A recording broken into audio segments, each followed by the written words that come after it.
red tape and taxes to make it easier for small businesses to get the credit they need to grow and hire. I want to be a small business president. My father was a small businessman. And I believe that in America, if you can dream it, you should be able to build it. And so we'll be talking a lot more about small business and about our economic plans in the days and weeks ahead. But today, here in this community college devoted to opening minds and creating a great understanding of the world in which we live, I want to address something that I am hearing about from Americans all over our country. Everywhere I go, people tell me how concerned they are by the divisive rhetoric coming from my opponent in this election. And I understand that concern because it's like nothing we've heard before from a nominee for President of the United States from one of our two major parties. From the start, Donald Trump has built his campaign on prejudice and paranoia. He is taking hate groups mainstream and helping a radical fringe take over the Republican Party. His disregard for the values that make our country great is profoundly dangerous. In just this past week, under the guise of outreach to African Americans, Trump has stood up in front of largely white audiences and described black communities in such insulting and ignorant terms: poverty, rejection, horrible education, no housing, no homes, no ownership, crime at levels nobody has seen. Right now, he said, you can walk down the street and get shot. Those are his words. But when I hear them, I think to myself, how sad. Donald Trump misses so much. He doesn't see the success of black leaders in every field, the vibrancy of black-owned businesses, the strength of the black church. He doesn't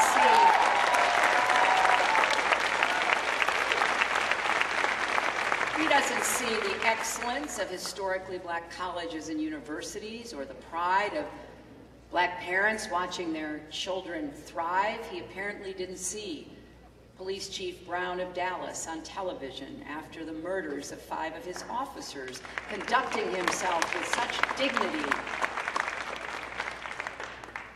He certainly doesn't have any solutions to take on the reality of systemic racism and create more equity and opportunity in communities of color and for every American. It really does take a lot of nerve to ask people he's ignored and mistreated for decades, what do you have to lose? Because the answer is everything.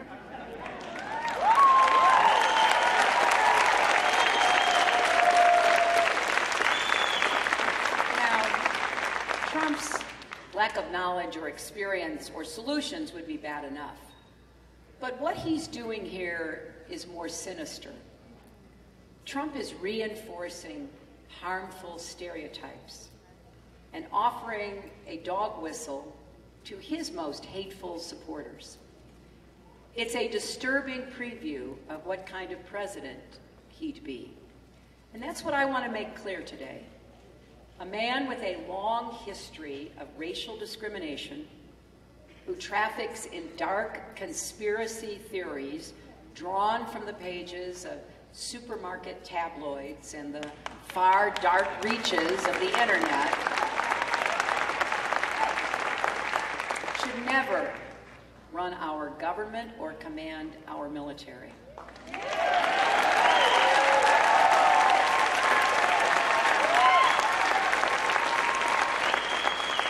Ask yourself, if he doesn't respect all Americans, how can he serve all Americans? Now, I know that some people still want to give Trump the benefit of the doubt. They hope that he will eventually reinvent himself, that there's a kinder, gentler, more responsible Donald Trump waiting in the wings somewhere. Because after all, it is hard to believe anyone, let alone a nominee for president, could really believe all the things he says. But here's the hard truth. There is no other Donald Trump. This is it. And Maya Angelou, a great American whom I admired very much, she once said, when someone shows you who they are, believe them the first time.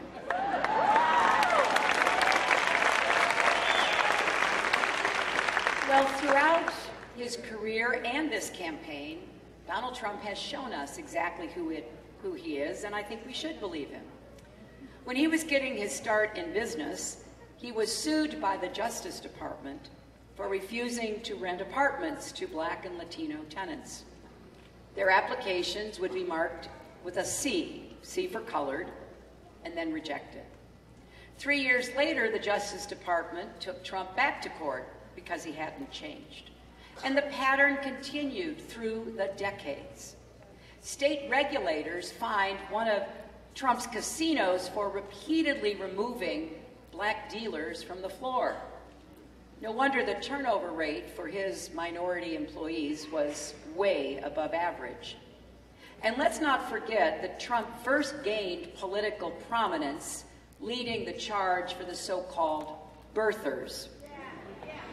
He promoted the racist lie that President Obama is not really an American citizen, part of a sustained effort to delegitimize America's first Black president. And in 2015, Trump launched his own campaign for president with another racist lie. He described Mexican immigrants as rapists and criminals, and he accused the Mexican government of actively sending them across the border. None of that is true. And oh, by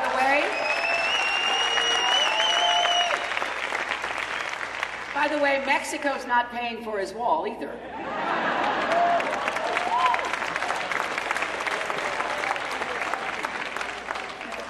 If he ever tries to get it built, the American taxpayer will pay for it. We'll be stuck with the bill. But there has been a steady stream of bigotry coming from him. I think we all remember when Trump said a distinguished federal judge born in Indiana could not be trusted to do his job because, quote, he's a Mexican. Think about that. The man who today is the standard bearer of the Republican Party said a federal judge, who, by the way, had a distinguished record as a U.S. attorney, had to go in hiding because Mexican drug gangs were after him, who has Mexican heritage, but just like me, was born in this country, is somehow incapable solely because of his heritage. Even the Republican Speaker of the House of Representatives, Paul Ryan, described that, and I quote, as the textbook definition of a racist comment. And to this day, Trump has never apologized to Judge Curio. But for Trump, that is just par for the course. This is someone who retweets white supremacists online, like the user who goes by the name White Genocide TM. Trump took this fringe bigot with a few dozen followers and spread his message to 11 million people. His campaign famously posted an anti-Semitic image, a Star of David, imposed over a sea of dollar bills that first appeared on white supremacist websites. The Trump campaign has also selected a prominent white nationalist leader as a delegate in California, and they only dropped him under pressure. When asked in a nationally televised interview whether he would disavow the support of David Duke, a former Grand Wizard of the Ku Klux Klan, Trump wouldn't do it. And only later, again, under mounting pressure, did he backtrack.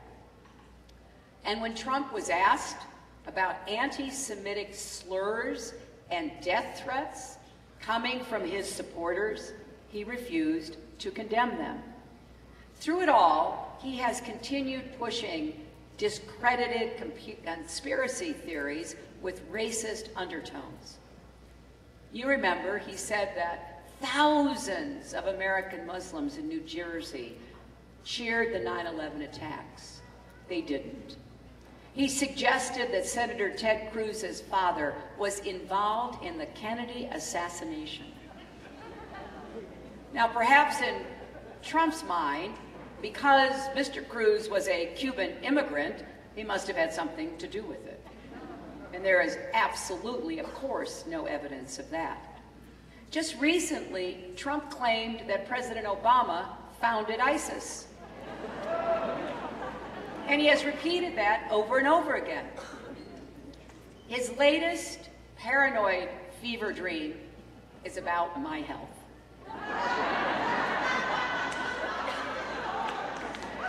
And all I can say is, Donald, dream on.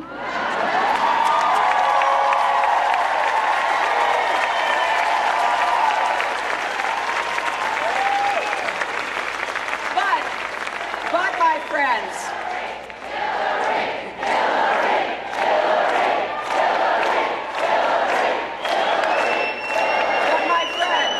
this is what happens when you treat the National Enquirer like gospel. They said in October I'd be dead in 6 months. It's also what happens when you listen to the radio host, Alex Jones, who claims that 9/11 and the Oklahoma City bombings were inside jobs.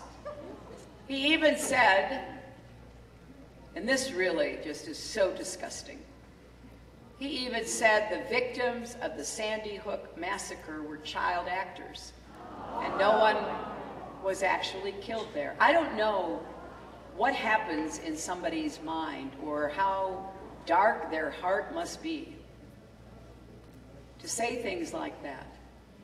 But Trump doesn't challenge these lies. He actually went on Jones's show and said, "Your reputation is amazing. I will not let you down."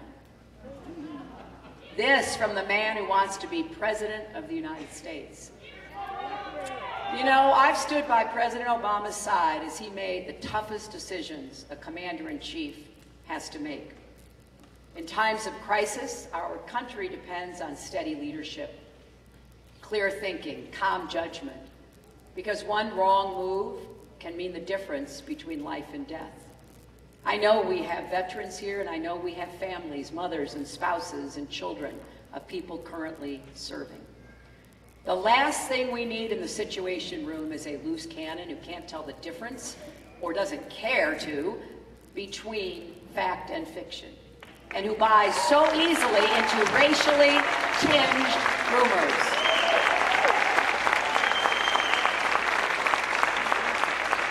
Someone so detached from reality should never be in charge of making decisions that are as real as they come. And that is yet another reason why Donald Trump is simply temperamentally unfit to be President of the United States.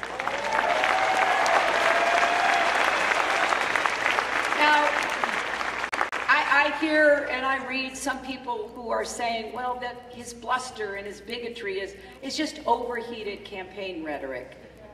An outrageous person saying outrageous things for attention. But look at his policies.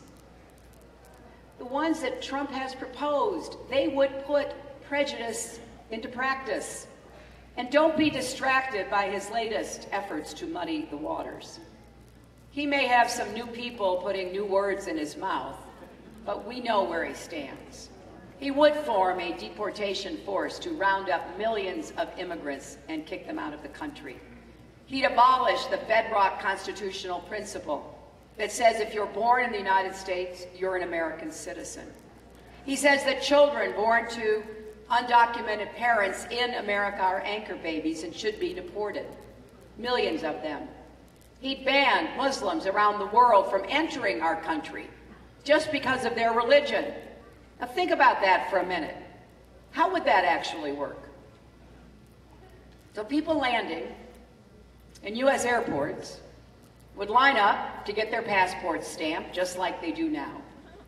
But in Trump's America, When they step up to the counter, the immigration officer would ask every single person, "What is your religion?" And then what? What if someone says, "I'm a Christian," but the agent doesn't believe him? Do they have to prove it? How would they do that? Really, ever since the Pilgrims landed on Plymouth Rock, America has distinguished itself as a haven for people fleeing religious persecution, believing in religious freedom and religious liberty.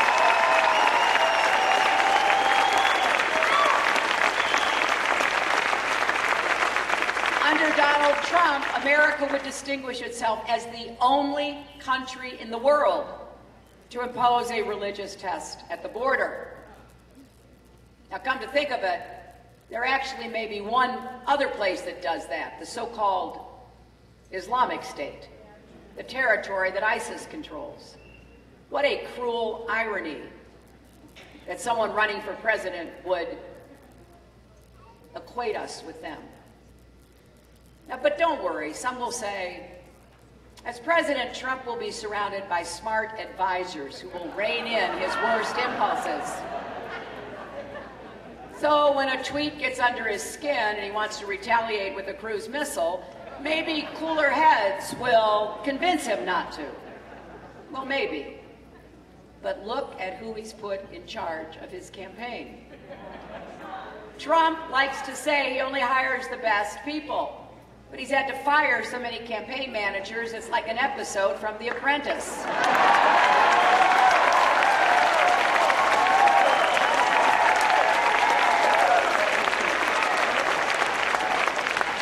And the latest shakeup was designed to, quote, let Trump be Trump. So to do that, he hired Stephen Bannon, the head of a right-wing website called Breitbart.com, as the campaign CEO. Now, to give you a flavor of his work, here are a few headlines they've published. And I'm not making this up. Birth control makes women unattractive and crazy. Would you rather your child had feminism or cancer? Gabby Giffords, the gun control movement's human shield. Hoisted high and proud, the Confederate flag proclaims a glorious heritage. And that one came shortly after the Charleston massacre, when Democrats and Republicans alike were doing everything they could to heal racial divides that Breitbart and Bannon tried to inflame. Just imagine Donald Trump reading that and thinking, this is what I need more of in my campaign. Now, Bannon has nasty things to say about pretty much everyone.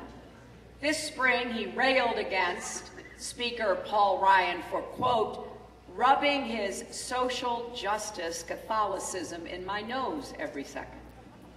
No wonder he's gone to work for Trump, the only presidential candidate ever to get into a public feud with the Pope. It's truly hard to believe, but according to the Southern Poverty Law Center, which tracks hate groups, Breitbart embraces ideas on the extremist fringe of the conservative right. This is not conservatism as we have known it. This is not republicanism as we have known it. These are racist ideas, race-baiting ideas, anti-Muslim, anti-immigrant, anti-women, all key tenets making up the emerging racist ideology known as the alt-right. Now, alt-right is short for alternative right. The Wall Street Journal describes it as a loose but organized movement, mostly online, that rejects mainstream conservatism, promotes nationalism, and views immigration and multiculturalism as threats to white identity. So the de facto merger between Breitbart and the Trump campaign represents a landmark achievement for this group, a fringe element that has effectively taken over the Republican Party. And this is part of a broader story, the rising tide of hardline right-wing nationalism around the world. Just yesterday, one of Britain's most prominent right-wing leaders, a man named Nigel Farage, who stoked anti-immigrant sentiments to win the referendum to have Britain leave the European Union, campaigned with Donald Trump in Mississippi. Farage has called for a bar on the children of legal immigrants from public schools and health services, has said women are, and I quote, worth less than men, and supports scrapping laws that prevent employers from discriminating based on race. That's who Donald Trump wants by his side when he is addressing an audience of American voters. And the grand godfather of this global brand of extreme nationalism is Russian President Vladimir Putin. And in fact, Farage regularly appears on Russian propaganda programs. Now he's standing on the same stage as the Republican nominee. Trump himself heaps praise on Putin and embraces pro-Russian policies. He talks casually of abandoning our NATO allies, recognizing Russia's annexation of Crimea, giving the Kremlin a free hand in Eastern Europe. American presidents from Truman to Reagan to Bush and Clinton to Obama have rejected the kind of approach Trump is taking on Russia, and we should too. Now, all of this adds up to something we have never seen before. Now, of course, there's always been a paranoid fringe in our politics, a lot of it arising from racial resentment, but it's never had the nominee of a major party stoking it, encouraging it, and giving it a national megaphone until now. On David Duke's radio show the other day, the mood was jubilant. We appear to have taken over the Republican Party, one white supremacist said. Duke laughed. No, there's still more work to do, he replied. So no one should have any illusions about what's really going on here. The names may have changed. Racists now call themselves racialists. White supremacists now call themselves white nationalists. The paranoid fringe now calls itself alt-right. But the hate burns just as bright. And now Trump is trying to rebrand himself as well. But don't be fooled. There's an old Mexican proverb that says, tell me with whom you walk, and I will tell you who you are. Well, we know who Trump is.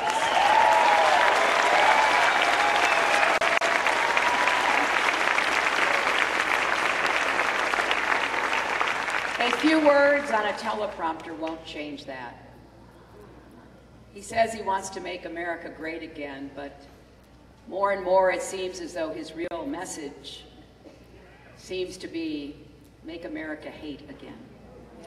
And this isn't just about one election. It's about who we are as a nation. It's about the kind of example we want to set for our children and our grandchildren. Next time you see Trump on TV, think about all the children listening across America. You know, kids hear a lot more than we think. Parents and teachers are already worrying about what they call the Trump effect. They report that bullying and harassment are on the rise in our schools, especially targeting students of color, Muslims, and immigrants. At a recent high school basketball game in Indiana, white students held up Trump signs and taunted Latino players on the opposing team with chants of build the wall and speak English. After a similar incident in Iowa, one frustrated school principal said, they see it in a presidential campaign, and now it's okay for everyone to say this. We wouldn't tolerate this kind of behavior before, and we wouldn't tolerate it in our homes, and we should not stand for it from a presidential candidate.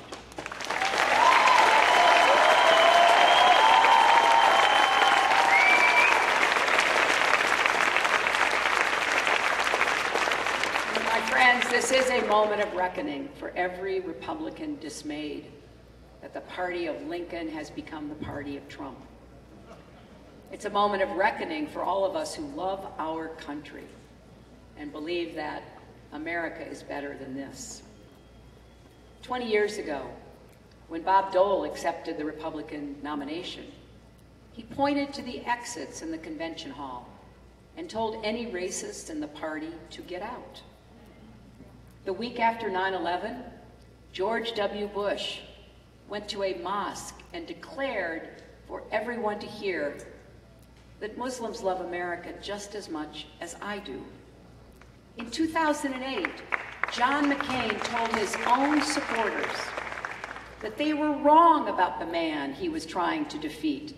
Senator McCain made sure they knew Barack Obama, he said, is an American citizen and a decent person. We need that kind of leadership again.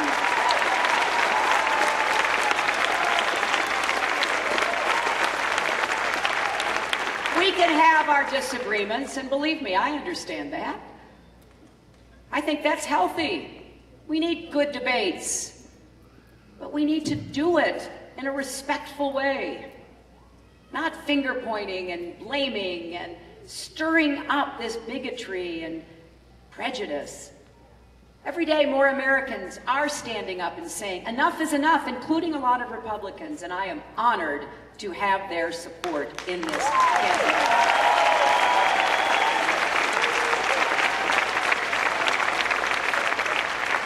And I promise you this, with your help, I will be a president for Democrats, Republicans, and Independents, for those who vote for me and for those who vote against me. I will be a president for all Americans. Because I truly believe we are stronger together, and this is a vision for the future rooted in our values and reflected in a rising generation of young people. The young people in America today are the most open, diverse, and connected generation we have ever seen.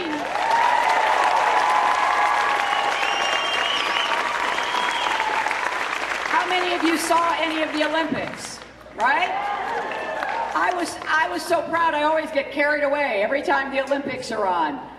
And you look at the diversity of our athletes. Look at our fabulous Olympic team representing the United States of America.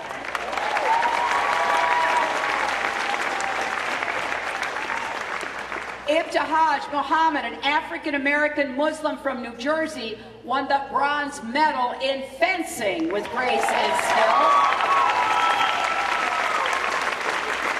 Would she even have a place in Donald Trump's America?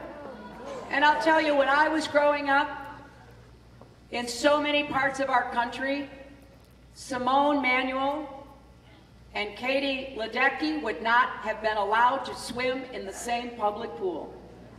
And now, together on our swimming team, they're winning Olympic medals as teammates.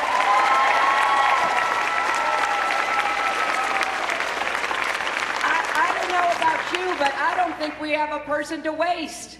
We want to build an America where everyone has a place, where if you work hard and you do your part, you can get ahead and stay ahead. That's the basic bargain of America. And we cannot get to where we need to be unless we move forward together and stand up against prejudice and paranoia and prove again that America is great because America is good. Thank you all so very much.